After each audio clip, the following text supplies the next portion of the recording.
He left her because he thought he couldn't give her a family, but years later, he sees the woman he still loves give birth, and the child isn't his. If you enjoy stories like this, be sure to subscribe to this channel. We post every day. Continuing. Dr. Edward Miller's office at St. Jude's Medical Center overlooked Grand Central Avenue. There, between white walls and framed diplomas, he had built an enviable reputation. 42 years old, an internationally recognized cardiac surgeon, owner of 3 private clinics, and a full professor at the State University of Northwood, Edward mastered human, hearts like few others. Ironically, he was about to discover that his own heart held a secret that would destroy everything. The consultation with urologist Dr. Henry Taylor had been almost a formality.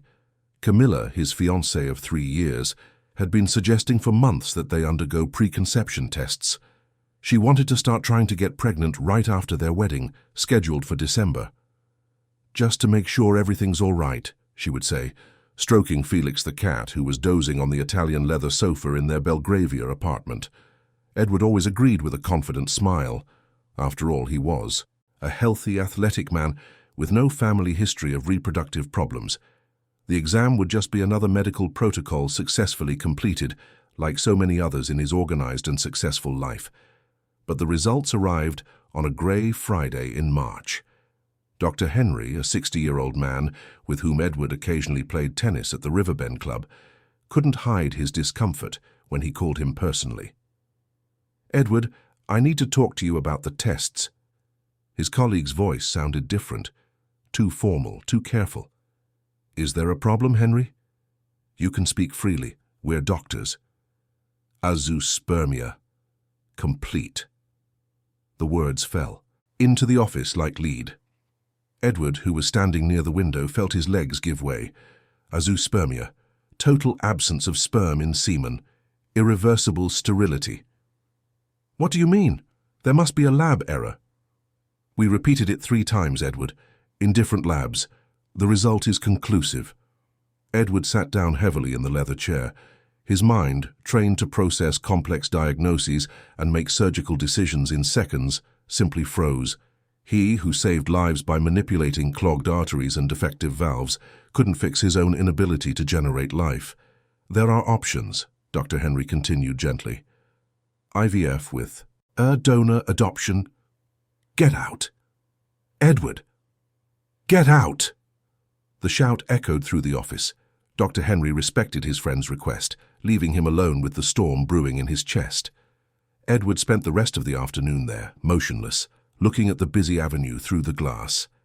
Executives rushed to meetings, mothers pushed strollers, young couples walked hand in hand planning futures he could never offer. The city maintained its frantic pace while his world crumbled. At 8 o'clock that night he finally drove home. Camilla was waiting for him with a special dinner. Grilled salmon, white wine, lit, candles. She wore the navy blue dress he adored, her brown hair loose over her shoulders, a radiant smile on her face. "How was the exam?" "I'm sure everything's perfect. You're the healthiest man I know." Edward watched her. Camilla Roberts, 35, a talented architect, daughter of a traditional family from Highland Peaks. They had met at a charity gala at the Royal Crest Hotel during a medical conference in Coast Haven. She laughed at his operating room stories. He was enchanted by the architectural projects she showed him on her tablet. Their relationship flourished between trips to Paris, weekends at their beach house in Cape Harbour, and detailed plans for the future. A future that included 3 children, 2 boys and a girl, a larger house in the estates at Willow Creek, a bilingual school, piano lessons. Camilla spoke about motherhood with sparkling eyes, designed children's rooms in her free time, and bought tiny clothes whenever she passed by children's stores. "Edward, are you listening to me? How was the exam?" He forced a smile. "Everything's fine, as expected." They dined in relative normalcy. Camilla chatted about the new bank headquarters project in Sterling Business Park, about the wedding dress she had finally chosen, about their honeymoon in Santorini. Edward responded automatically, his mind circling the word azoospermia like a scratched record. That night, as Camilla snuggled against his chest, almost asleep, she murmured, "I can't wait to have our babies. They'll be as beautiful as you." Edward stayed awake until dawn. The following days were hell disguised as normalcy. Edward operated with his usual precision, attended patients, and participated in administrative meetings. But internally, something had broken. Every time he saw a pregnant woman in the hospital, he felt a pang in his chest. Every conversation about the wedding with Camilla became torture. She didn't notice his growing distance. She was too engrossed in the ceremony preparations, dress fittings, and buffet decorations. Edward let her make all the decisions, contributing only vague comments and forced smiles. A week after receiving the results, Edward made a decision that would change both their lives forever. He wouldn't tell her the truth. He would simply end the engagement. It was, in his tortured mind, an act of love. He would spare Camilla a life without biological children, the pain of discovering that the man she had chosen to be the father of her dreams was genetically incapable of fulfilling them. The following Thursday, after a particularly complex 8-hour surgery, Edward returned home with cold determination. Camilla was in the living room, surrounded by flower catalogues and invitation samples, Felix sleeping on her lap. "Camilla, we need to talk." Something in his tone made her look up immediately. The cat jumped from her lap, as if sensing the storm. "Of course. What is it?" Edward took a deep breath. "We can't get married." The words came out emotionless, clinical as a medical diagnosis. Camilla laughed nervously. "What do you mean? You're joking." "I'm not. I no longer believe in this relationship. I don't want to marry you." The silence that followed was deafening. Camilla stared at him as if seeing a stranger. "I don't understand. Just yesterday you confirmed the honeymoon reservation. This morning you sent me a message saying you loved me. I changed my mind. Edward, please. What's happening? Is it work? Stress? We can talk. We can postpone the wedding. There's nothing to talk about. I don't want to anymore." Camilla stood up, trembling. "You can't just walk in here and destroy 3 years of our lives without an explanation, without a real reason. The reason is that I don't love you anymore." The lie came out like a blade. Edward saw Camilla physically recoil, as if she had been punched. "You're lying." "I'm not." "Yes, you are." Her voice shattered. "You love me. I know you love me.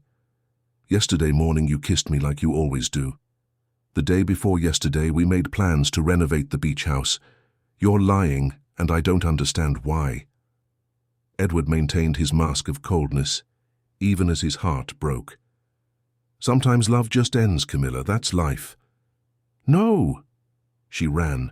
To him, grabbing his hands. No, you can't do this. You can't throw everything away. We're getting married in 3 months. We're going to have children. We're going to grow old together. You promised." "Things change." "What changed? Tell me what changed." Edward gently but firmly freed himself from her hands. "Everything. Everything changed." Camilla collapsed onto the sofa, sobbing. "I don't understand. I don't understand anything. We were happy. We are happy. We were. We're not anymore." Edward went to the bedroom, quickly packed a suitcase. Camilla followed him, pleading, questioning, trying to understand the inexplicable. He gathered only the essentials: some clothes, toiletries, important documents. "Where are you going?" "To the Canary Wharf flat. I'll stay there for now." "And then?" "Then you rebuild your life. Find someone who deserves you." "I don't want anyone else. I want you." Edward stopped at the bedroom door. For a moment he almost gave in, almost told her the truth, almost hugged her and cried with her, almost. But the image of Camilla's maternal dreams, their conversations about baby rooms, their plans for a large, happy family stopped him. "You'll get over it." He walked down the stairs. Of the duplex as Camilla screamed from upstairs, "You're a coward.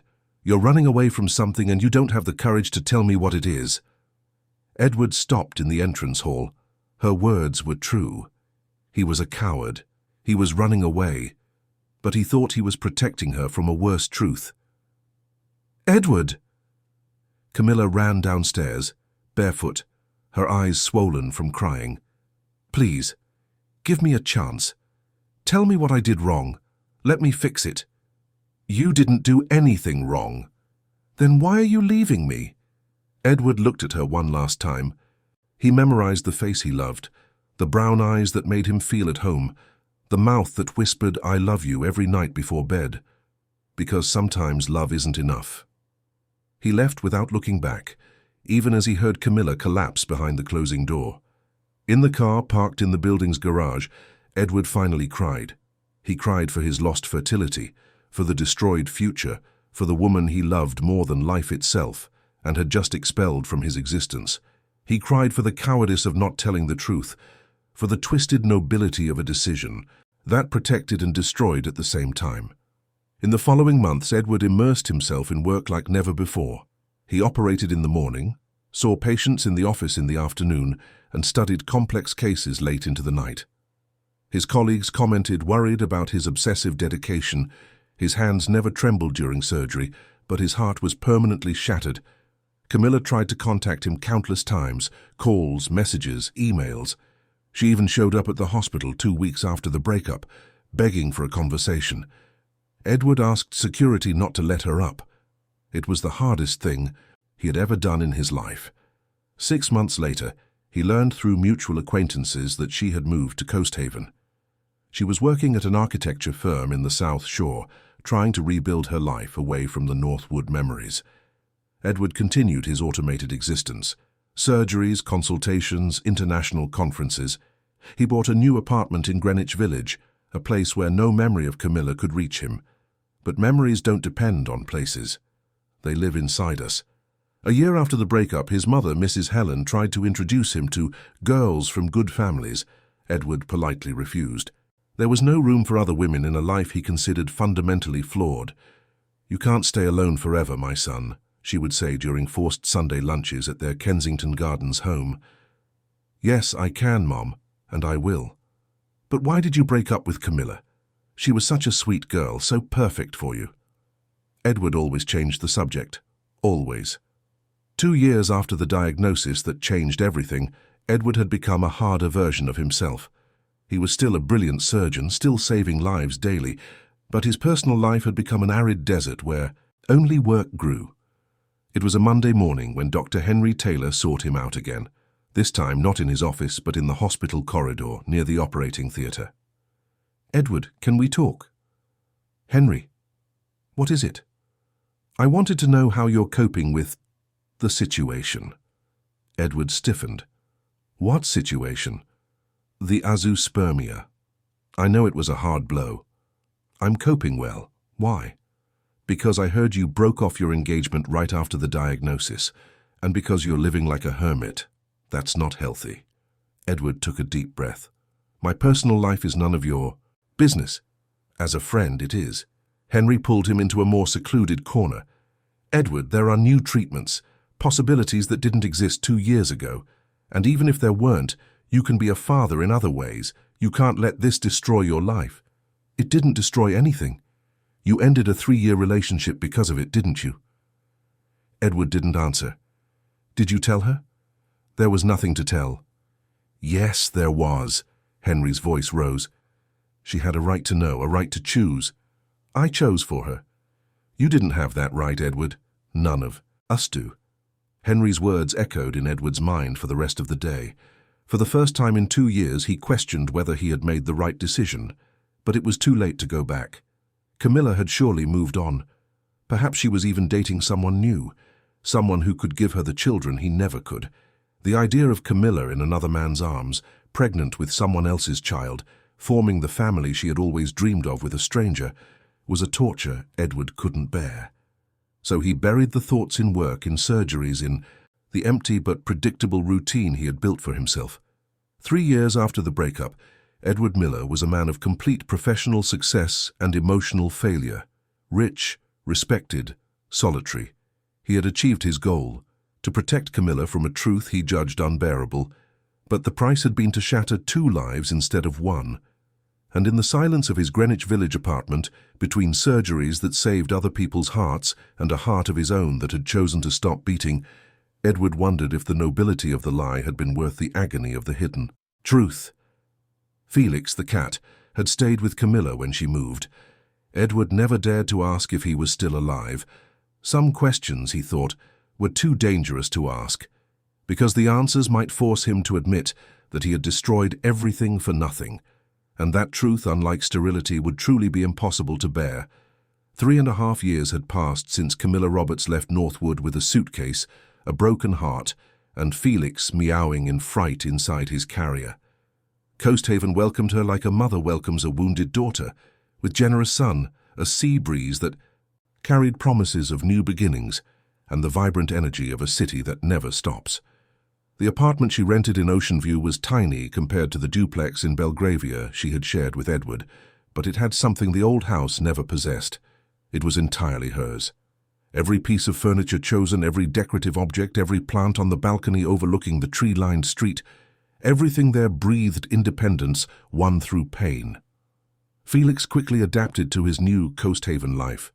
He spent hours watching birds on the small balcony, slept in the afternoon sun that streamed through the living room window, and on nights when Camilla cried secretly into her pillow, he would silently appear to keep her company.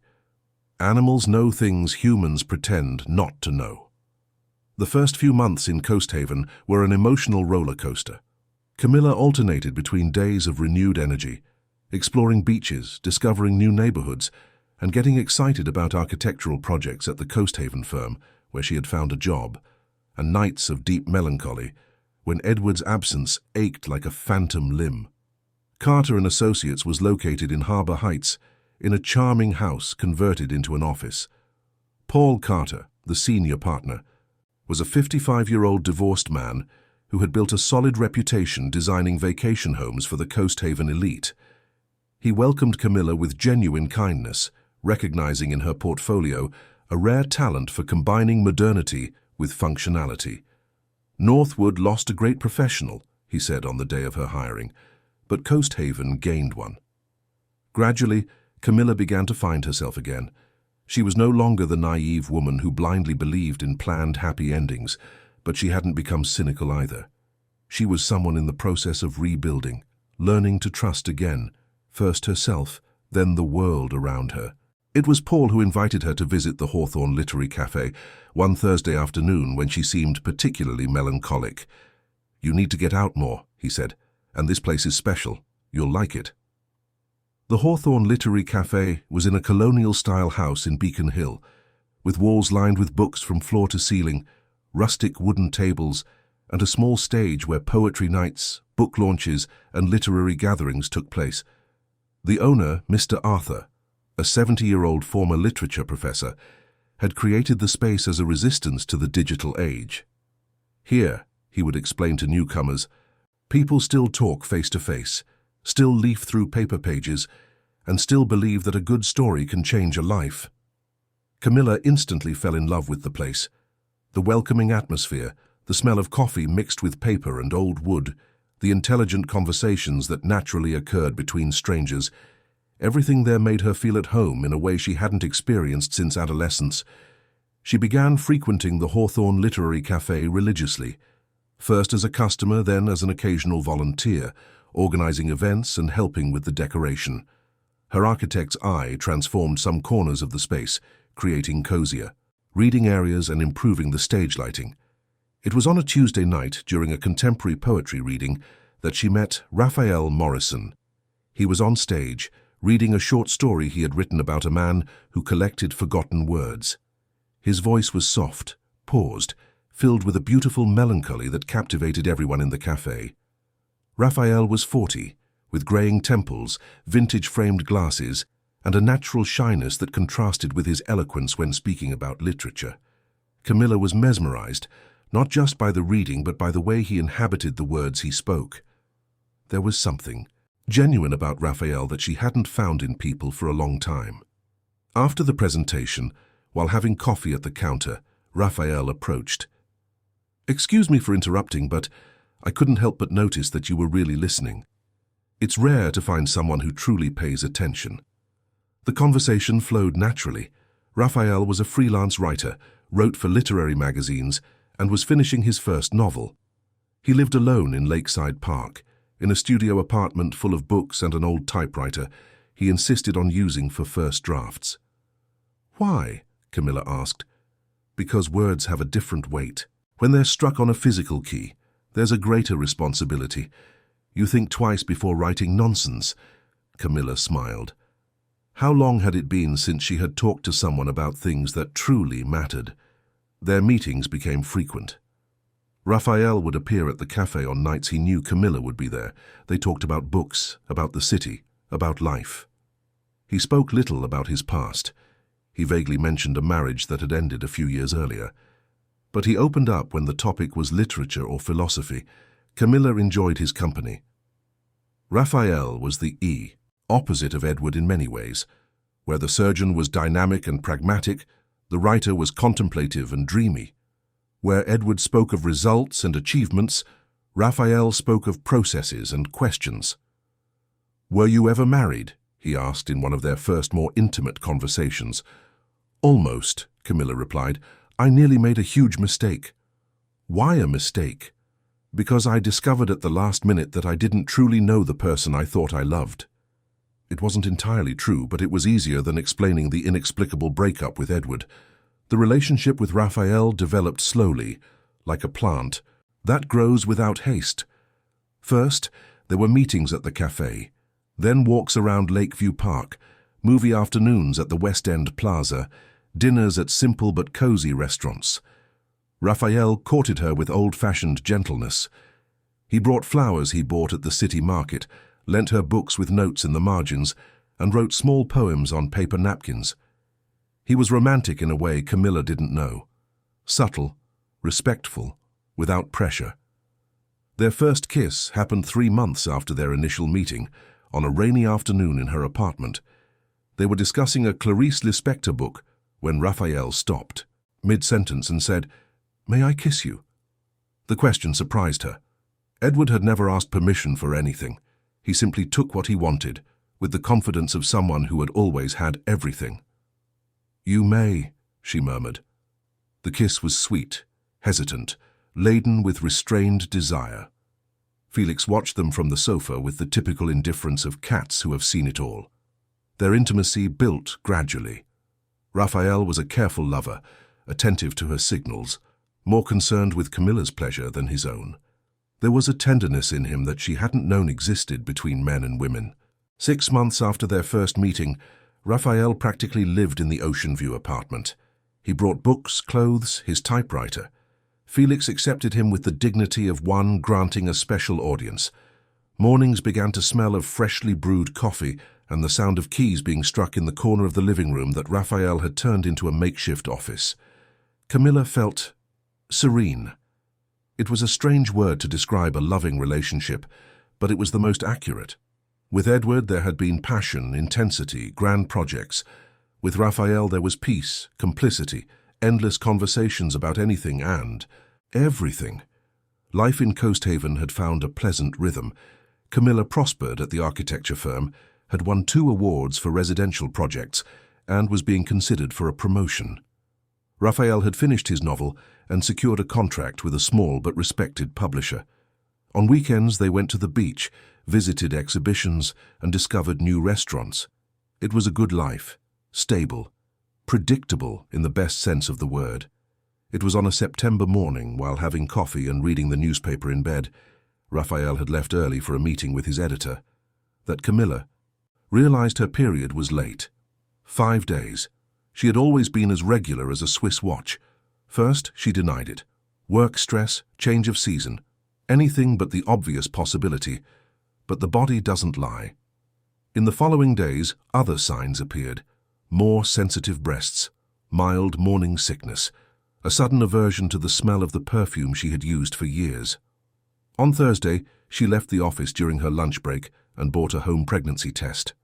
She locked herself in the company bathroom and took the test right there, unable to wait until she got home. 2. Pink lines. Unequivocal. Pregnant. Camilla sat on the toilet lid and cried. not from sadness, but from a complex emotion she couldn't name. It was fear mixed with joy, surprise mixed with a strange relief. At 38, after thinking she would never have children, she was pregnant with a man who loved and respected her. Her old dreams of motherhood, buried along with her relationship with Edward, resurfaced like flowers after rain. Colourful rooms, lullabies, first steps, first words, all that she had desired with such intensity and had learned to live without. For the rest of the day, she feigned normalcy. She worked, answered calls, reviewed projects, but inside a silent revolution was happening. She was going to be a mother. She and Raphael would have a baby. That night, she prepared a special dinner, grilled salmon, an ironic coincidence with the last night she had spent with Edward. White wine for him, grape juice for her, lit candles. Felix circulated through the kitchen, sensing something different in the air. Raphael arrived at 8, cheerful and expansive. The meeting with the editor had been better than expected. The book would be released in March, with a generous initial print run. "We have something to celebrate," he said, opening the wine. "We do," Camilla agreed, pouring juice for herself. "In fact, I have some news too." "What kind of news?" Camilla took a deep breath. She had rehearsed the sentence all the way home, but now the words got jumbled in her throat. "Raphael, I'm pregnant." The silence that followed was too long. Raphael stopped with the wine glass halfway to his mouth. His face went through a sequence of expressions. Surprise, confusion, something that looked like fear. "What do you mean, pregnant?" "The normal way. We've been together for 8 months. We haven't used protection for 3. It was a possibility. But we never talked about children." The sentence fell between them like a stone in a still lake. Camilla realized too late that they really had never talked about children. She had assumed that being a kind and affectionate man, Raphael would automatically want to be a father. She had assumed wrong. "It's true," she said slowly. "We never talked. But you don't want children."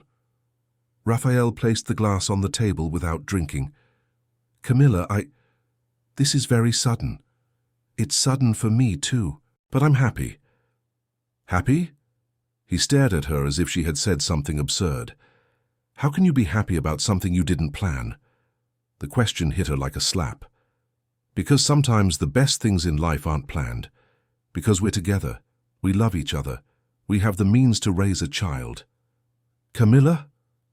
Raphael ran his hand through his graying hair, a gesture she had learned to recognize as a sign of stress. "I don't want children." The words hung in the air like toxic smoke. Camilla felt something break inside her chest. "What do you mean you don't want them?" "I don't. I never did. I always knew I didn't want them." "But why? You're affectionate, careful. You'd be a wonderful father." "I wouldn't be, and I don't want to be." Raphael's voice came out harsher than he intended. "Sorry, I didn't mean to sound rude, but that's it. I don't have a paternal instinct. I don't like children. I don't want the responsibility." Camilla felt nauseous, and this time it wasn't because of the pregnancy. "And what do you suggest I do?" Raphael hesitated. When he answered, his voice was low, almost inaudible. "There are options." "What options?" "You know what options." The word abortion was not spoken, but it hung between them like a ghost. Camilla got up from the table abruptly, knocking over her chair. "Are you asking me to have an abortion?" "I'm not asking. I'm suggesting you think about the possibilities." "I did think, and the possibility I choose is to have this baby." "What if I don't want to participate?" The question was a final blow. Camilla looked at Raphael as if seeing him for the first time. Where was the gentleman who wrote poems on napkins? Where? Was the romantic who courted her with market flowers? "Then you don't participate," she said, her voice trembling but firm. "But I'm having this child." Raphael lowered his eyes. "Camilla, be reasonable. We have a good life, no complications. A baby would change everything." "So what? Things change. That's how life works." "That's not how I imagine my life working." The sentence was the last straw. Camilla realized that Raphael had built a carefully controlled existence where everything happened at the pace and in the way he determined. A baby, Unpredictable, demanding, transformative, didn't fit into that organized world. "Then maybe you should have thought about that before getting involved with me," she said. "I'm 38, Raphael. I'm not a teenager. It was obvious that children were a possibility. For you, maybe. For me, no." They stared at each other across the table set for a celebration that had turned into a funeral. Felix jumped from the armchair and hid under the living room table, sensing the storm. "I'm having this baby," Camilla repeated, more to herself than to him. "With or without you." Raphael sighed deeply. "If that's your decision, it is. Then I guess I should. To go." He stood up, went to the corner of the room where his typewriter was, and began packing his belongings into a backpack. Camilla watched him in silence. There was something pathetic in the way he collected pens, papers, books, as if he were dismantling not just his presence in the apartment, but their entire relationship. "Are you really leaving?" she asked when he reached the door. Raphael paused, hand on the doorknob. For a moment, Camilla thought he would come back, that he would hug her, that he would say he was scared, but they would face it together. "It's not what I want for my life, Camilla. I'm sorry." The door closed with a soft click. Raphael left her life the same way he had entered it, silently, without drama, leaving only an empty space scented with paper and typewriter ink. Camilla was left alone in the living room, surrounded by the remains of the romantic dinner she had prepared. Felix came out of hiding and rubbed against her legs, as if to say, "I'm still here." She knelt down, picked up the cat, and finally cried. But this time, along with the pain of rejection, there was something new, an iron determination growing deep in her chest. She was going to have that baby, alone, if necessary. She would be a mother the way she had always dreamed, even if it wasn't the way she had imagined. Felix purred against her neck, and for the first time since the pregnancy test result, Camilla truly smiled. She wasn't completely alone, and soon, very soon, there would be three: her, Felix, and the baby, growing in her womb. 3 was a good number to start a new family. The next night, Camilla sat at the kitchen table with a notebook and pen. On the first page, she wrote, "Important things for the baby." On the following pages, she listed everything she would need in the coming months: doctor's appointments, vitamins, layette, crib, stroller. It was a long list, but manageable. She was an architect, accustomed to planning complex projects.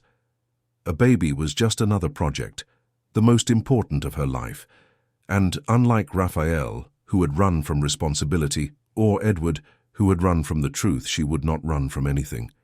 She would face motherhood head-on with all the strength she had discovered she possessed in the last 3 years. After all, some of the best things in life really aren't planned. They just happen, for those brave enough to embrace them. The following months were an emotional roller coaster that Camilla navigated with a determination she didn't even know she possessed. After Raphael's abrupt departure, she spent 3 days crying on the sofa, eating cheese puffs, and watching old soap operas on television. Felix didn't leave her side, as if he understood that those were days of necessary mourning. On the 4th day, she woke up with crystal-clear clarity. Crying wouldn't build the baby's crib or pay for doctor's appointments. She had work to do. The first task was to tell her family. Her mother, Mrs. Gloria, a resident of Highland Peaks and a woman with strong opinions about marriage and children, received the news with a silence that stretched for long seconds on the other end of the line. "Pregnant?" she finally repeated. "And the father?" "He won't be involved." "What do you mean he won't be involved?" "That man has responsibilities," Camilla sighed. Mrs. Gloria belonged to a generation that believed pregnancy was always a shared responsibility, even when only one person bore the consequences. "Mom, he made it clear he doesn't want children. I won't force anyone to be a father." "But you'll need help. How will you raise a child alone?" "I'll manage. Women do it every day." Mrs. Gloria mumbled something about these modern times and hasty decisions, but in the end she offered support, in her own way. "If you need to, you and the baby can come here. Highland Peaks has always been a better place to raise children." Her father, Mr. Arnold, a retired businessman and a man of few words, was more direct. If you've decided to have this child, we'll make it work. Money won't be an issue. Her family's reaction, though initially shocked, gradually turned into protection and support. It was a relief not to have to face everything completely alone. At work, Paul Carter received the news of her pregnancy with genuine joy. A pregnant architect is an architect full of projects for the future, he said, joking. We'll manage everything. The company offered flexible hours and the option to work from home when necessary. Camilla discovered she had built a more solid support network than she had imagined. Doctors' appointments became milestones of joy on the calendar. Dr. Richard Morris, an obstetrician recommended by a colleague, was a 50-year-old man, father of twins, who treated single motherhood with naturalness. Every family has its own configuration, he would say. The important thing is that the baby is wanted and loved, and this one already is. During the ultrasounds, Camilla cried with emotion seeing the child form. First, a pulsating dot, then a vaguely human shape, then defined features that changed with each exam. It was a girl.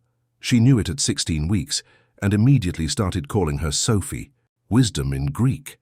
You're going to be a wise girl, she would whisper to her belly during sleepless nights. You're going to grow strong and independent. Felix developed a protective affection for the growing belly. He would sleep curled up against her side, purring softly, as if cradling the child.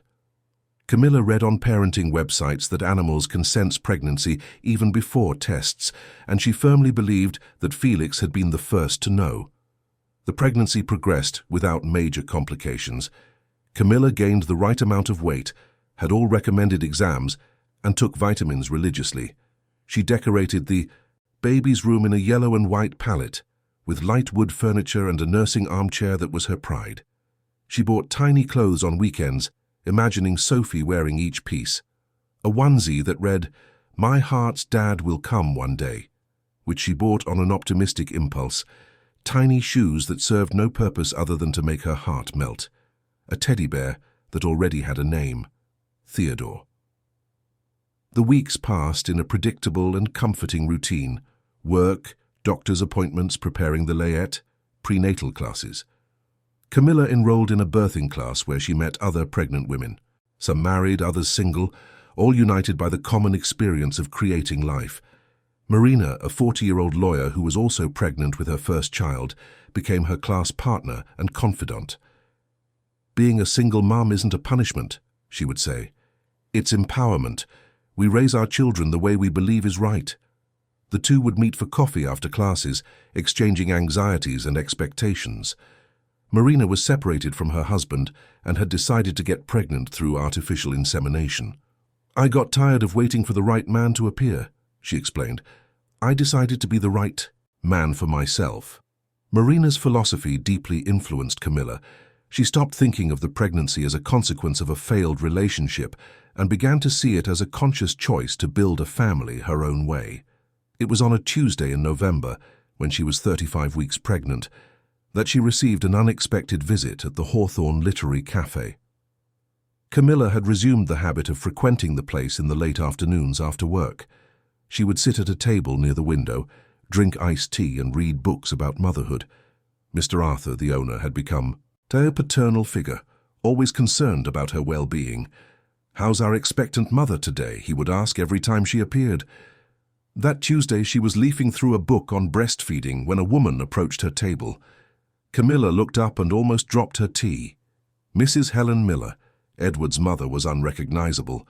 Her perfectly coiffed hair was grayer. Her face showed worry lines that hadn't existed 3 years ago.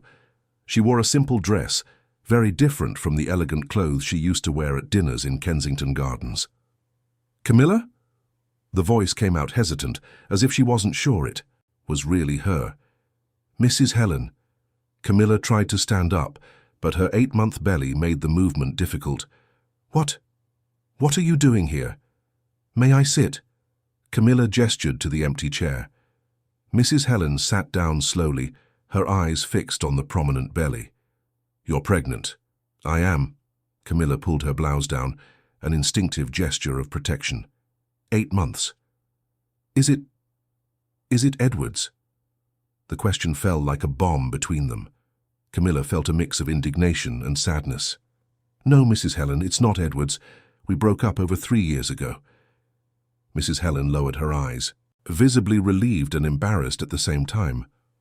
"I'm sorry, I didn't know how to ask." "You shouldn't be asking that at all." "You're right." Mrs. Helen took a deep breath. "Actually, I shouldn't even be here. But when I heard you were living in Coast Haven..." "How did you know?" "By chance. A friend told me she saw you at a mall in Harbor Heights a few months ago. I looked, found out where you worked. It wasn't difficult." Camilla frowned. "You came to Coast Haven to find me?" "I did." Mrs. Helen shifted uncomfortably in her chair. "Camilla, I need to tell you some things about my son." "Mrs. Helen, with all due respect, I don't want to know about Edward. That phase of my life is over. Please." The woman's voice was choked. 5 minutes. That's all I ask." There was something in Mrs. Helen's tone that prevented Camilla from getting up and leaving, something that sounded like maternal desperation. 5 minutes. Mrs. Helen clasped her hands on the table, as if praying. "Edward never recovered from your breakup." "Mrs. Helen, let me finish. Since you two separated, he's become a different person. He works 16 hours a day, doesn't leave the house on weekends, doesn't socialize with anyone. It's like he died inside." Camilla felt a pang in her chest, but kept her voice firm. "He chose to break up. It wasn't me." "I know, and I never understood why." Mrs. Helen looked up. "You two seemed so happy. You were perfect for him. And suddenly he said he didn't love me anymore and left. He lied." The words hung in the air. Camilla felt Sophie stir in her belly, as if reacting to the tension. "How do you know he lied?" "Because I know my son. Because I see him cry secretly when he thinks no one is looking. Because he keeps all your photos in a desk drawer and thinks I don't know." Camilla closed her eyes for a moment. "Mrs. Helen, even if that's true, it doesn't matter anymore. I've rebuilt my life." "Rebuilt?" Mrs. Helen looked at her belly. "Where's the baby's father?" The question hurt. "He's not here. He decided he didn't want responsibilities." "My God!" Mrs. Helen instinctively reached out towards Camilla's belly, but stopped halfway. "Are you alone?" "I'm fine. I have my family, my friends, my work." "But you're raising the child alone?" "Yes. And it's okay." Mrs. Helen was silent for a few moments. Then she surprised Camilla. "May I touch?" "What?" "Your belly. It's just that Edward didn't give me grandchildren, and seeing you like this..."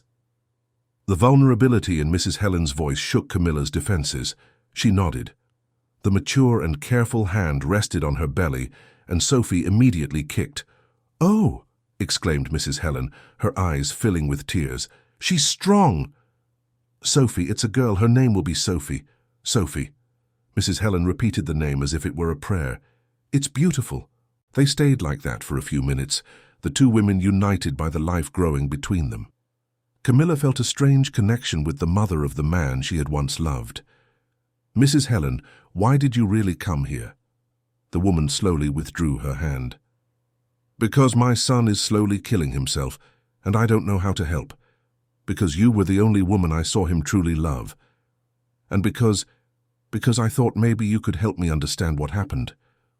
"I don't know what happened. He never explained it to me." "Didn't you fight? Was there no infidelity? Nothing?" "Nothing. One day he came home and said he didn't love me anymore. The next day he left."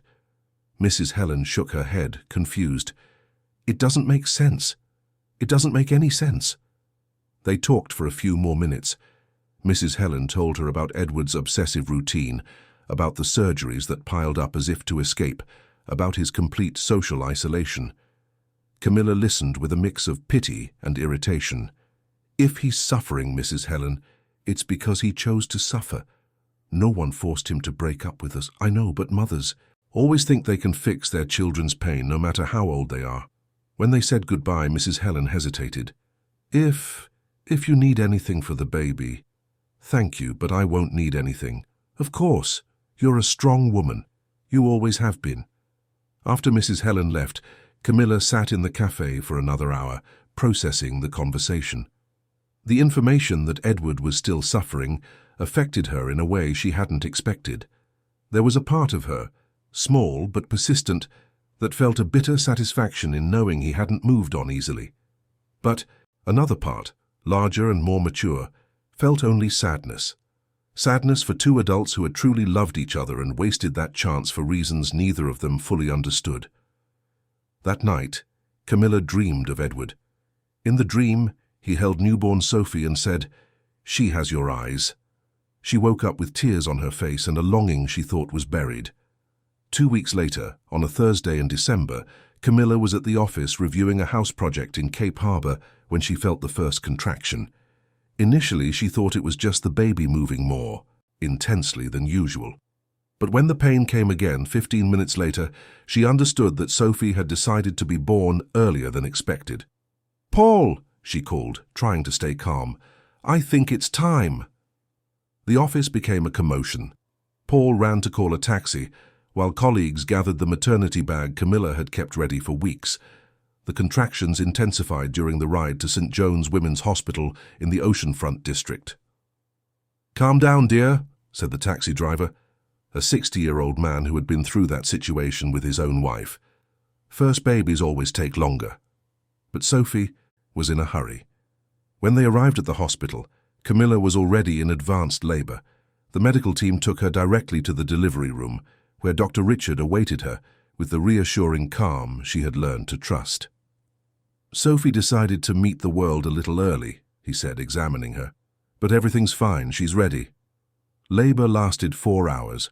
4 hours of intense pain, fear, anticipation, and an iron determination to bring Sophie safely into the world.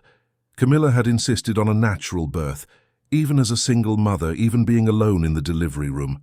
Marina, her friend from the prenatal class, arrived at the hospital 2 hours after labor began and got authorization to accompany her as a birth partner. "You're not going through this alone," she said, holding her hand during the most intense contractions. At 6:32 p.m. on a sunny Thursday in December, Sophie Roberts was born, 3 kilos and 200 grams of pure life, crying loudly, fists clenched, dark hair matted to her tiny head. When Dr. Richard placed her on Camilla's chest, the world stopped. All the pains of the past years, the breakup with Edward, Raphael's rejection, the fears of a solitary pregnancy, vanished in that instant. Sophie was perfect.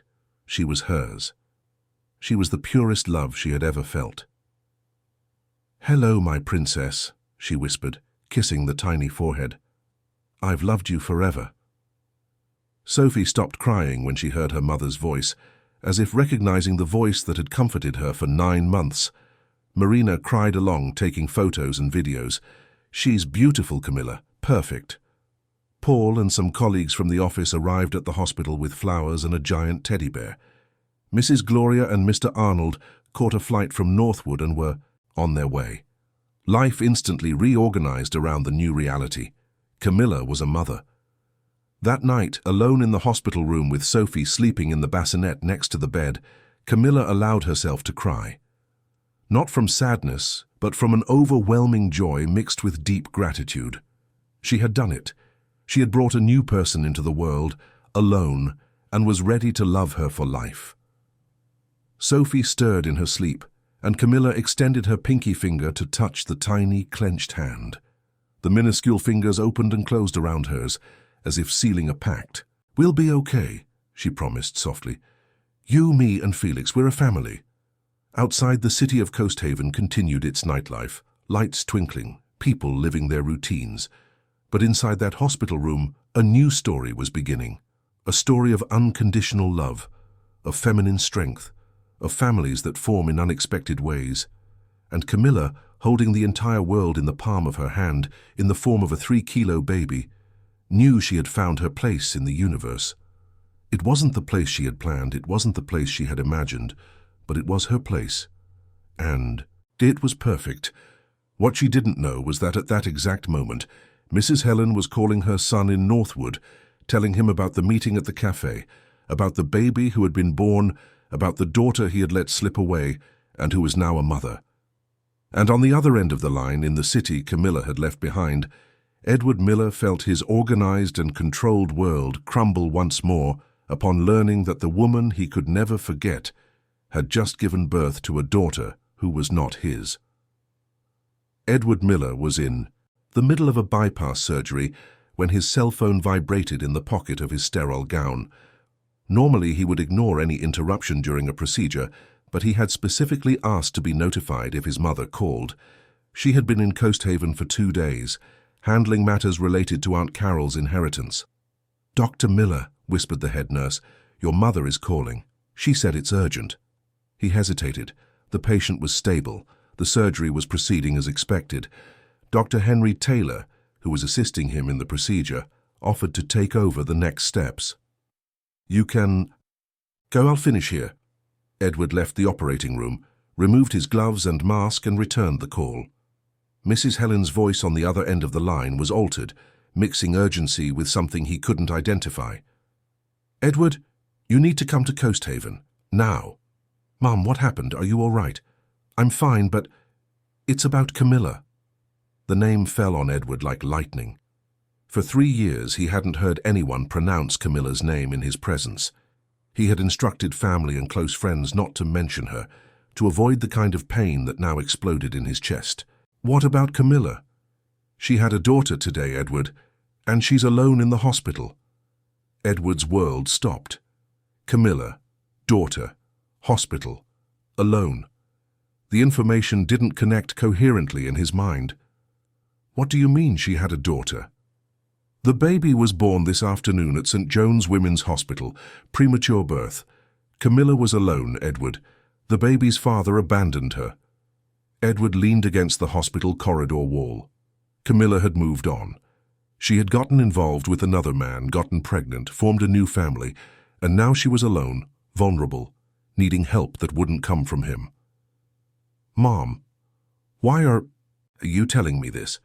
"Because you still love her, and because she needs someone now. She has her family, who are coming from Northwood and won't arrive until tomorrow. Edward, she's completely alone with a newborn baby." Edward closed his eyes. The image of Camilla alone in a hospital bed holding a child another man had made with her was a torture he wasn't prepared to face. But the idea of her needing help and him not being there was even worse. Does she want me to go?" Mrs. Helen hesitated. "She doesn't know I'm calling you." "Then I shouldn't go." "Yes, you should, because regardless of what happened between you two, you still care about her, and a woman who has just given birth shouldn't be alone." Edward looked at his watch. It was 5 o'clock. There was a shuttle flight to Coast Haven at 7:15. If he left the hospital now... "Edward, I'm thinking." "Don't think. Go." 2 hours later, Edward was on a Northwood Coast Haven shuttle flight. He had cancelled 2 surgeries for the next day, transferred his hospitalized patients to trusted colleagues, and left the hospital in a hurry he hadn't felt in years. During the flight, he tried to rationalize the decision. He was going as a concerned friend, as someone who cared about the well-being of a person who had once been important in his life. He had no ulterior motives. He didn't expect to win her back. He would simply fulfill a humanitarian duty and return to Northwood the next day. But deep down, he knew he was lying to himself. He was going because 3 years of absence had not diminished the love he felt for Camilla in the slightest. And the possibility of seeing her again, even under the current circumstances, was a physical need his body couldn't ignore. The taxi from Coast Haven Airport to St. John's Women's Hospital in the Oceanfront district took 45 minutes in the heavy Thursday traffic. Edward used the time to call Mrs. Helen, who was still at the hospital. "How is she?" "Fine. Tired, but fine. The baby is beautiful, Edward. Perfect." "And did she ask about me?" "She doesn't know you're coming. I thought it best not to tell her." Edward swallowed hard. He was about to appear in Camilla's life unannounced, at the most vulnerable and intimate moment a woman can experience. If she sent him away, and she had every right to do so, It would be a humiliation he didn't know if he could bear. St. John's Women's Hospital was a modern glass and steel building, fully lit against the dark Coast Haven night sky. Edward paid the taxi, took a deep breath and entered the main hall. His mother was waiting for him at the information desk, more nervous than he was. "She's in room 412, private room, how lucky. How did you manage to stay here so long?" "I said I was the baby's grandmother," Mrs. Helen confessed, embarrassed. "Technically, it wasn't a complete lie." Edward stared at her. "Mum, you can't go around inventing relatives. I wanted to meet my daughter-in-law and my granddaughter, even if unofficially." The possessive way she referred to Camilla and the baby made Edward realize how much his mother had missed an expanded family. She had always dreamed of grandchildren, of Sundays filled with children at home, of the continuity of the Miller family, and he had destroyed those dreams along with his own when he discovered his sterility. They went up to the 4th floor in silence. Edward felt his heart pounding as if he were about to enter a highly complex surgery. In the corridor, Mrs. Helen stopped in front of room 412. "She's going to be shocked," she whispered. "She'll probably kick me out." "Or not. You'll only know if you try." Edward knocked lightly on the door. A familiar voice, though more mature than he remembered, answered, "Come in." He opened the door slowly and entered. Camilla was sitting on the bed, wearing a light blue hospital gown, brown hair tied in a messy bun, her face tired but radiant. In the bassinet next to the bed, a tiny baby slept wrapped in a pink blanket. When Camilla saw Edward at the door, her expression went through a sequence of emotions: surprise, confusion, something that looked like anger, then a vulnerability he didn't expect. "Edward?" Her voice was low, incredulous. "Hi, Camilla." They looked at each other for long seconds. Edward memorized her again. The brown eyes that were still the same, the mouth he had kissed 1,000 times, the hands that now held a diaper and had held a child another man had fathered. "What are you doing here?"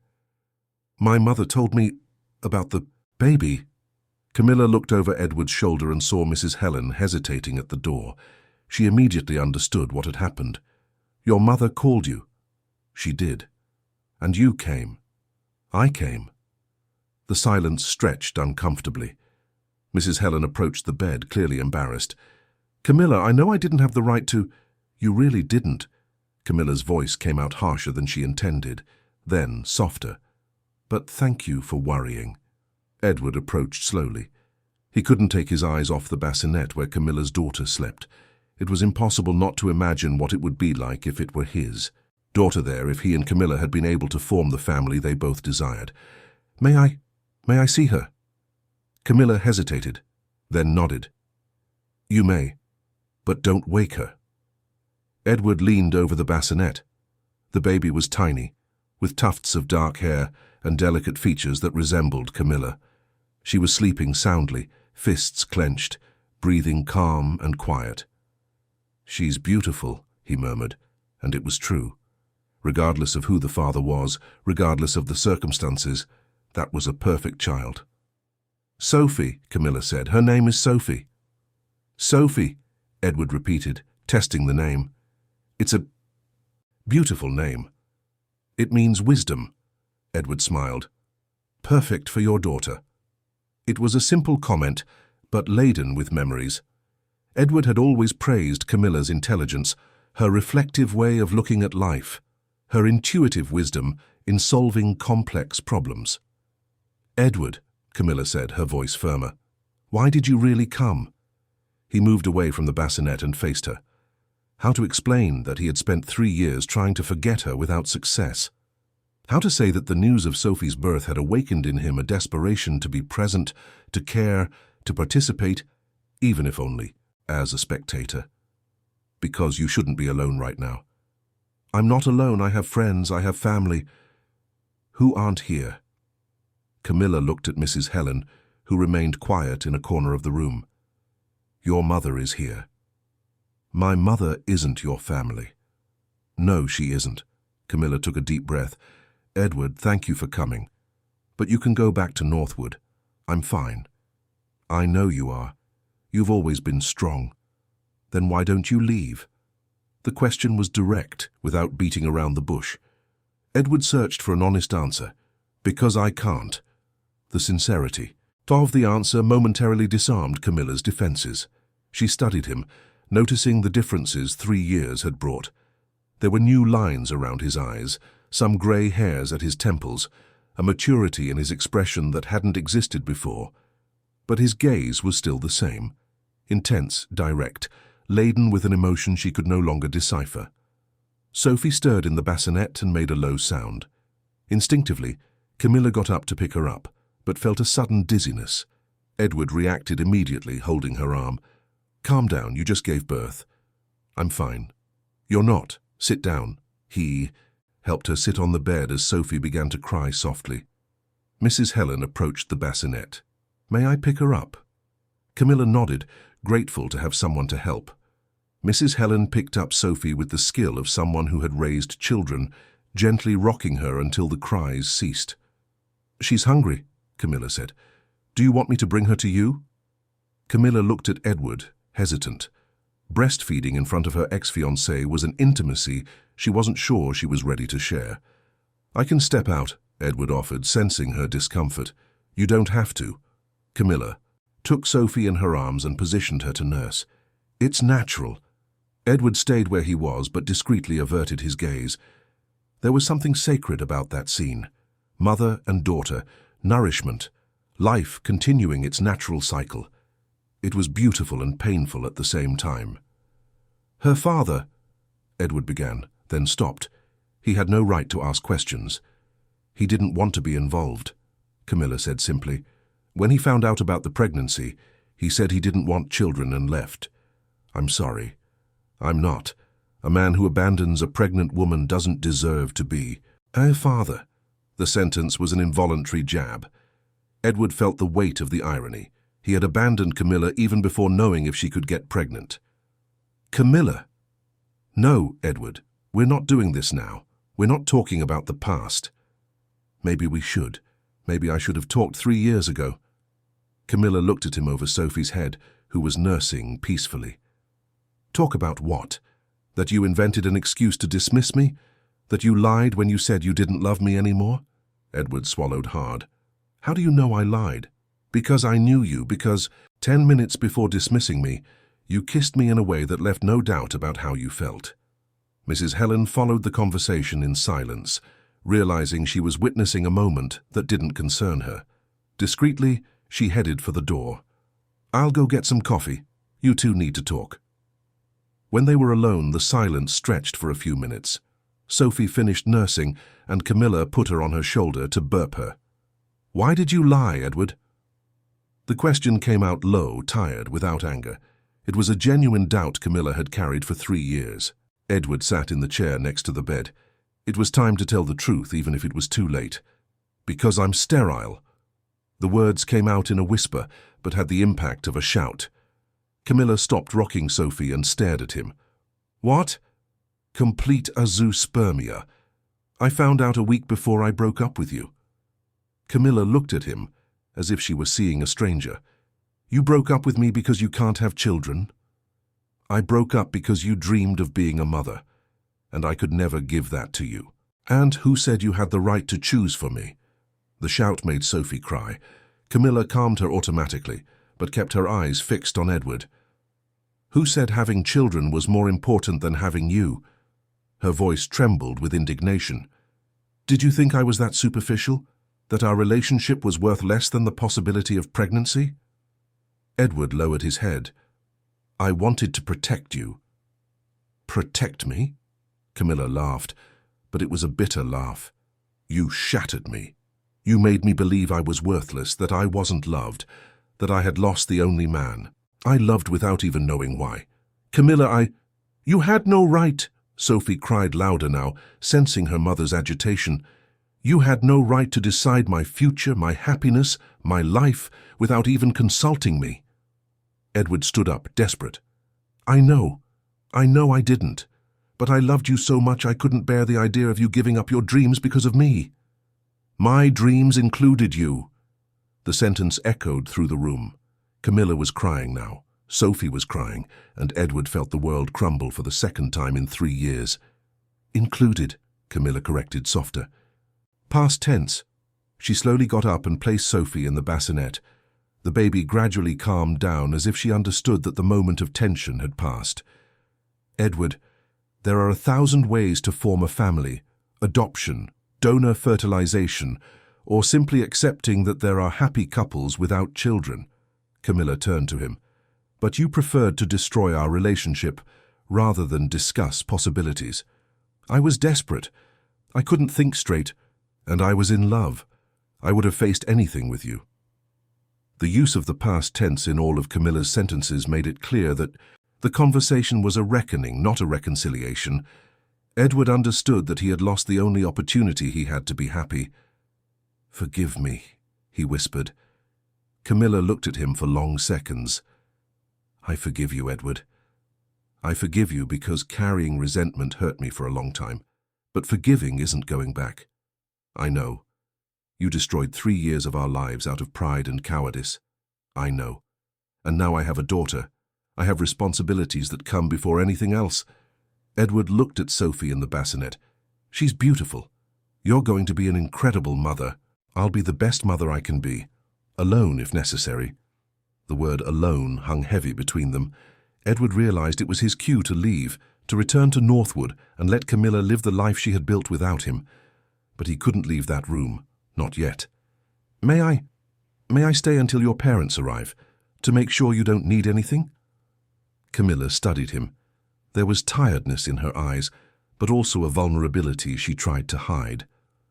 "Why?" "Because 3 years ago I should have taken care of you and I didn't. Because making a mistake once is a lapse in judgment, but repeating the mistake is character." The answer surprised her.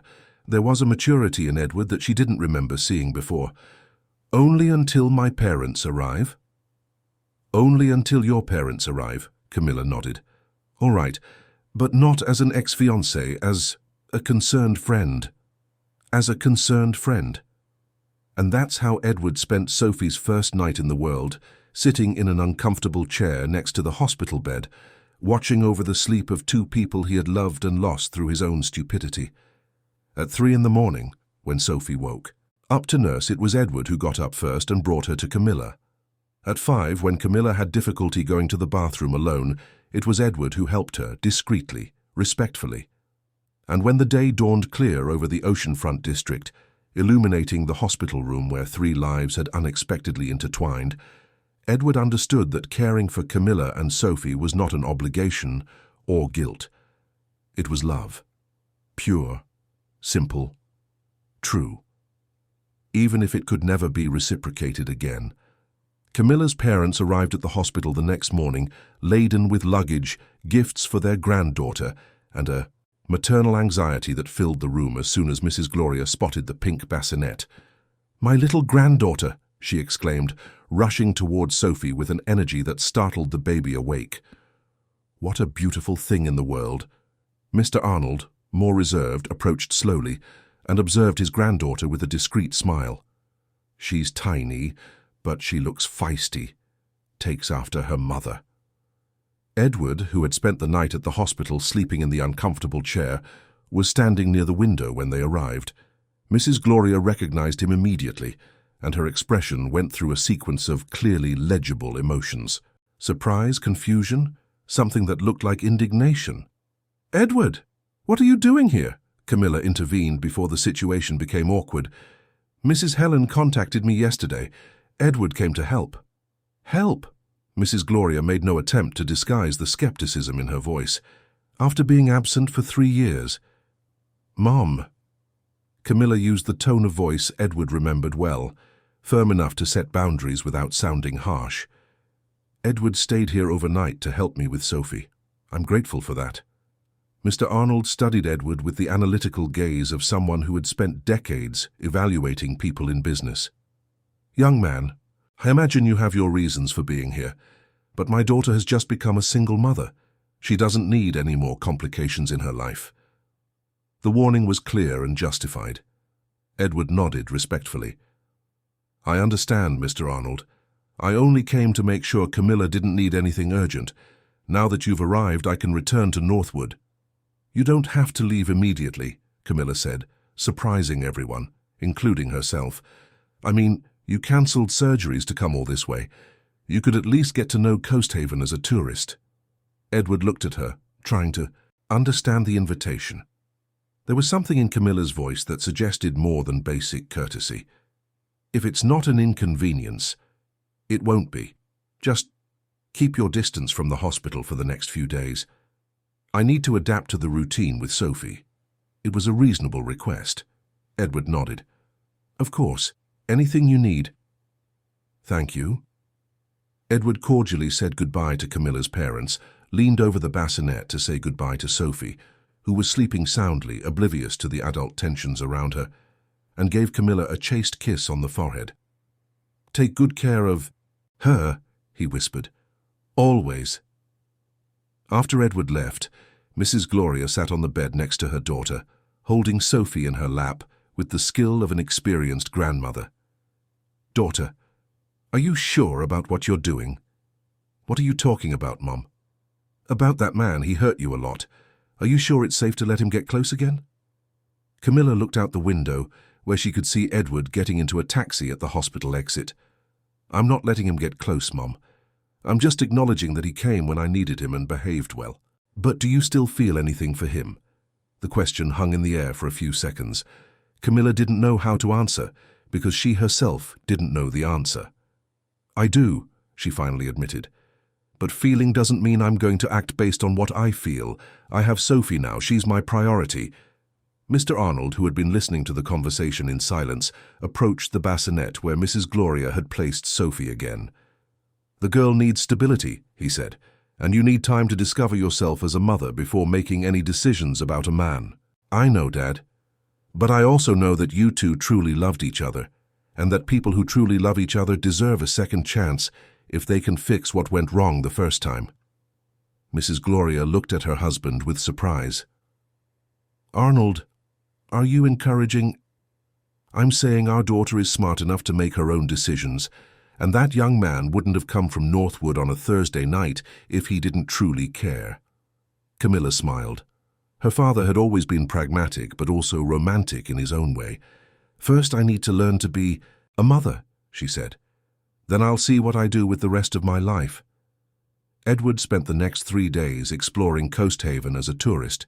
He visited the Coast Haven Monument, walked along Coral Bay, and had breakfast in Ocean View. But his thoughts were constantly drawn to room 412 of St. John's Women's Hospital. On the 3rd day, he received a message from Camilla. "Sophie was discharged. We're home. Thank you for everything." Edward typed and deleted several responses. Finally, he sent, "Glad you're both well. If you need anything, I'm in Coast Haven until tomorrow." The reply came an hour later. "You can come see the house if you want. Sophie is having trouble getting used to the apartment." Edward called an Uber to Ocean View, his heart pounding as if it were his first date. During the ride, he tried to control his expectations. It was just a courtesy visit. Camilla was being polite to someone who had helped her in a difficult moment. The apartment was on a tree-lined street 3 blocks from the beach. Edward climbed the 2 flights of stairs and rang the doorbell. Camilla answered, wearing sweatpants and a cotton shirt, her hair in a messy bun, no makeup. She was more beautiful than Edward remembered her. "Hi. Hi, come in." The apartment was small but cozy. Light furniture, plants in the windows, books scattered everywhere. On the living room sofa, a black and white cat lazily lifted its head and studied the visitor with feline curiosity. "Felix," Edward exclaimed. "He's alive." The cat jumped off the sofa and rubbed against Edward's legs, purring. Apparently, he held positive memories of the former human in the house. "He's 12 now," Camilla said, "more cuddly than ever." "And where's Sophie?" "Sleeping in her room." "Want to see her?" Edward followed her down the short hallway to a small room that had been transformed into a nursery. The walls were light yellow, with golden star decals. A white wooden crib occupied the center, surrounded by a nursing armchair, a changing table, and shelves full of tiny clothes. Sophie slept soundly, wearing a pink onesie, her fists clenched near her face. Does she sleep a lot? Edward whispered. For now. Dr. Richard said newborns sleep 16 to 18 hours a day in the first few weeks. And how are you adapting? Camilla smiled. It's intense. She wakes up every 3 hours to feed. I didn't know there was this kind of tiredness. Back in the living room, Camilla made coffee and they sat on the sofa. Felix positioned himself between them, like a feline chaperone. Edward, Camilla began, we need to talk about yesterday. About what specifically? About you discovering you're sterile and ending our relationship because of it. Edward lowered his gaze to the coffee cup. What do you want to know? I want to understand why you thought I didn't deserve to know the truth, why you thought I would choose children over you. Because you spoke of motherhood with a passion I had never seen you have for any other subject. Your eyes sparkled when you saw babies on the street, when you planned children's rooms, when you talked about the children we would have. Camilla nodded. And it's true. I always wanted to be a mother. Then you understand. I understand it was an important desire. But do you know what my most important desire was? Edward looked at her. To form a family with you. And family isn't defined only by biological children. I know that today. 3 years ago I didn't. And today, if I told you I wanted to try again, what would you say? The question caught Edward completely off guard. He stared at her, as if he wasn't sure he had heard correctly. You want to try again? I'm asking what you would say if I wanted to. Edward placed his cup on the table and turned to face her completely. I would say that 3 years have passed since I made the biggest mistake of my life, that there hasn't been a single day I haven't thought of you, that I've learned the difference between protecting someone and controlling someone's life, and that if you gave me a second chance, I would do everything differently. How differently? I would talk instead of deciding alone. I would ask what you want instead of assuming I know. And I would accept that you are capable of making your own decisions, even when they involve sacrifices. Camilla studied him for long seconds. Edward, I have a daughter now. I know. A daughter who isn't yours. I know. And would you be willing to be a stepfather? To raise a child another man made with me? Edward looked in the direction of the room where Sophie slept. Camilla, parenthood isn't just genetics, it's presence, care, love, dedication. If you let me be part of Sophie's life, I would love her as if she were my daughter, because she is the daughter of the woman I love. Tears welled up in Camilla's eyes. Are you sure? Absolutely. Because it won't be easy. Newborns are a lot of work. They cry at night, make messes, completely change the dynamic of a home.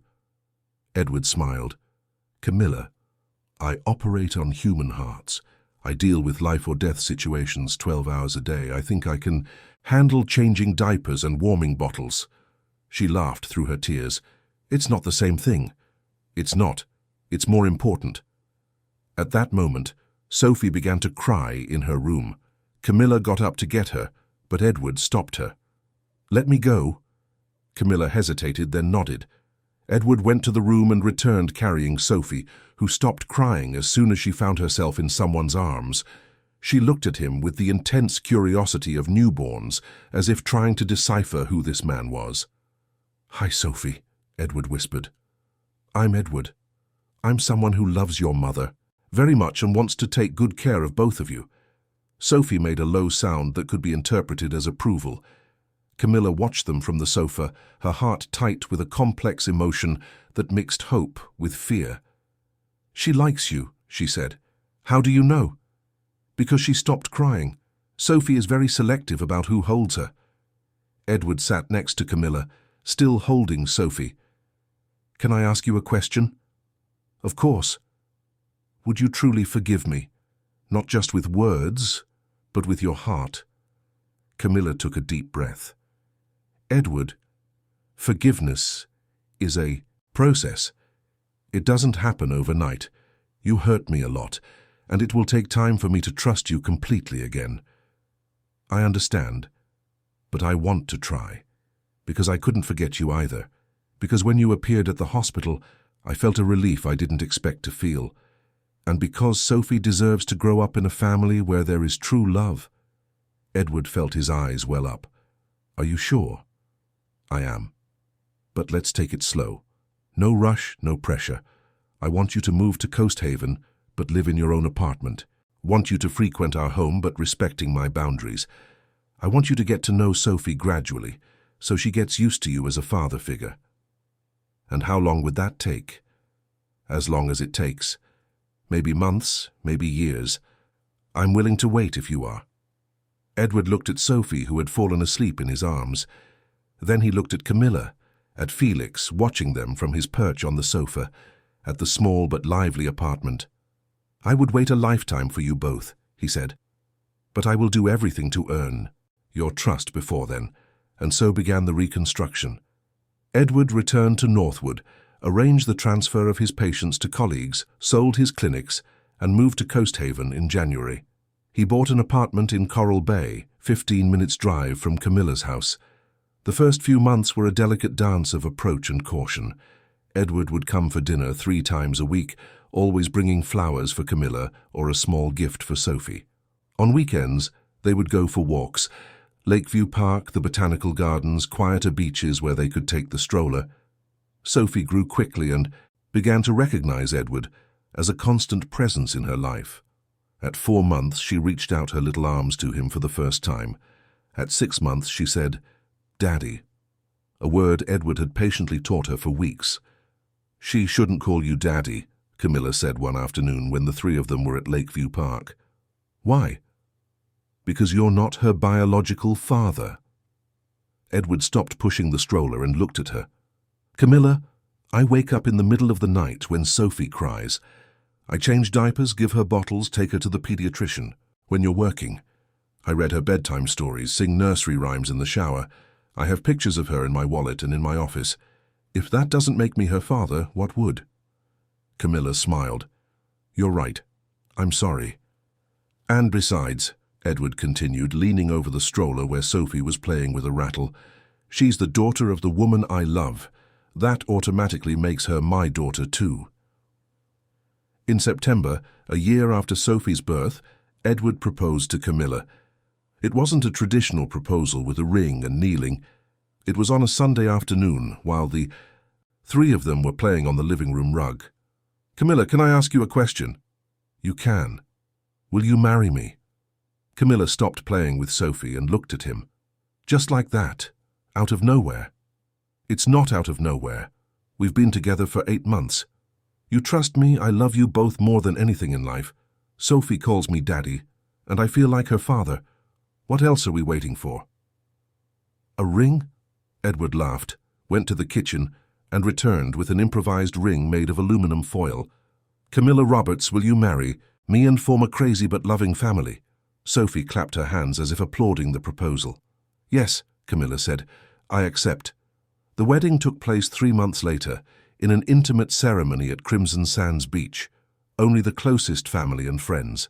Sophie, 1 year and 3 months old, wore a little white dress and a flower tiara, serving as the most adorable flower girl Coast Haven had ever seen. During their honeymoon in Cape Harbor, Sophie stayed with her grandparents. Camilla and Edward talked about their family's future.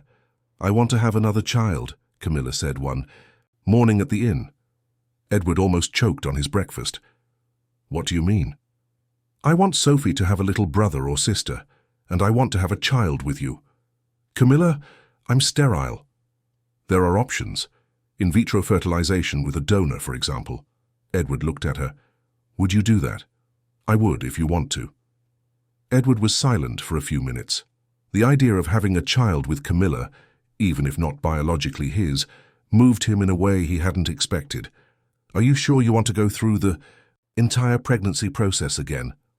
"I am.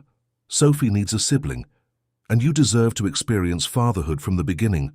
Gestation, childbirth, first days. What if I'm not a good father to this baby? What if I act differently because it won't be my biological child?" Camilla held his hands. "Edward, you've been Sophie's father for a year, and she's not your biological daughter. Do you think you love her less because of that?" "Impossible. I love her as if she came from me." "Then you have your answer." 2 years later, Daniel Miller was born on a sunny March morning at a maternity hospital in Ocean View. Edward was in the delivery room holding Camilla's hand, crying with emotion when he heard his son's first cry. "He's perfect," he whispered, when Dr. Richard placed Daniel in his arms. "He's ours," Camilla said, exhausted but radiant. Sophie, now 3.5, met her little brother at the hospital with a curiosity mixed with jealousy and protectiveness. "Little baby," she declared, delicately touching Daniel's tiny hand. "My brother." Edward watched the two children with a happiness he didn't know could exist. He had formed a family in the most improbable way possible, but he couldn't imagine a more perfect life. 5 years passed. The Miller family lived in a house in Beacon Hill that Edward had bought and Camilla had renovated. Sophie, now 8, was an intelligent and determined girl who spoke fluently about her ambitions to become a doctor like her father, or an architect like her mother. Daniel, 5, was pure energy and curiosity, always asking questions that left his parents speechless. Edward had set up an office in Harbour Heights and resumed his work as a cardiac surgeon. Camilla continued working as an architect, now as a partner, at Carter & Associates. Felix, 17, was the king of the house, treated like royalty by children and adults alike. It was on a December afternoon, Sophie's 8th birthday, that the family gathered in the garden of the house for the party. Some of Sophie's school friends played in the inflatable pool, Daniel ran around the yard with his friends, and the adults chatted on the porch. Camilla watched Edward playing with the children and felt a deep gratitude for the life they had built. It wasn't the life she had planned at 35, but it was infinitely better than any plan. "Mom," Sophie approached wet from the pool, "can I ask a question?" "Of course, love." "Why doesn't Daniel look like me or you or Daddy?" The question had come sooner than Camilla expected. She and Edward had decided to be honest with the children about how their family had formed, adapting the language to their age. "Sit here with me," Camilla said, pulling Sophie onto her lap. "Daniel has an honorary dad, which is Edward, and a dad who helped him be born, whom we don't know. Sometimes families are formed in different ways. Wait, what about me? I also have a dad who helped me be born. You do, but he didn't want to be part of our family, and that was good, because then Daddy Edward could become your real father." Sophie processed the information with the seriousness of an intelligent child. "So we're a special family." "Very special." "Cool." Sophie jumped off her mother's lap and ran back to the pool, seemingly satisfied with the explanation. Edward approached Camilla. "Did you hear the conversation?" "I did. I think she understood well." "And how do you feel?" Camilla looked at the yard where Sophie and Daniel played, at the friends who had become family, at the home they had built together. "I feel complete," she said. "For the first time in my life, I feel completely complete." Edward kissed her, right there, in front of the children who feigned disgust, but then laughed. That night, after the children were asleep and the last guests had left, Camilla and Edward sat on the porch swing. The city of Coast Haven stretched out beneath them, lights twinkling like earthly stars. "Do you regret anything?" Camilla asked. "The lost time? The 3 years we wasted?" "I don't regret it," she said, "because if it hadn't happened exactly as it did, Sophie wouldn't exist, and I can't imagine our family without her." Edward smiled. "You're right. Everything had to happen exactly as it did for us to get here." "And are you happy here?" Edward looked at the house where 2 children who called him Daddy slept, where an elderly cat reigned supreme, where the woman he loved had built a home full of life and love. "Happier than I ever imagined possible." Inside, Sophie woke up thirsty and went to the kitchen for water. She saw her parents on the porch swing and felt a sense of security she couldn't name. She went back to bed, where Daniel slept soundly in the next room, and whispered, "Thank you, God, for my crazy family."